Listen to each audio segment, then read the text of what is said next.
Hi, my name is Greg Christian, and this video is about communicating and communications. And it's a critical piece to me. And I know to some of you it's going to sound boring, but what we do is we figure out what the current reality is, right? We build a baseline, qualitative, quantitative.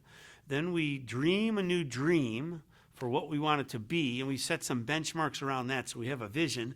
And then we maybe buy a little bit of kitchen equipment, we get trained, and we begin. And we're on this path. And often we forget to attempt to stay ahead of this wave. And how I like to stay ahead of this wave that's coming is by telling all the different constituents what's about to happen regularly. So it's important to tell the students, here's what's coming. It's important to tell the lunchroom monitors, here's what's coming. It's important to tell the teachers, here's what's coming. The parents, here's what's coming. The farmers, the vendors, everyone involved, the board members, here's what's coming. And then what happens, if you hit a speed bump, nobody's surprised. They don't say, what happened? Well, remember in the last blog, newsletter, webinar, email, however you want to communicate with them, we told you we were going to go to a bulk milk machine. And in the beginning, the line was a little long because we're training the kids. So we hit a speed bump, but that was a week ago. The kids got it now, and they can get their own milk or water, and everything's settled down. But if they didn't know the bulk milk machine was coming, and the kid comes home and says something like, they wouldn't give me milk today because he didn't know where the bulk milk machine was. Now, mom's going nuts, calling the superintendent or the head of the board. Bobby didn't get milk today, and there's a whole thing. So this communicating, staying in front of the wave, because this is going to move. The system is going to move in waves. Imagine the ocean or your favorite lake, and the wave comes, right, and it settles, right? Then now I'm not talking about in a storm. Regular wave, calm, wave, calm. We want to stay ahead of the wave in how we communicate to all the stakeholders, because if any of them are surprised, remember, a lot of us don't like change. A lot of people aren't going to see value in farm to school.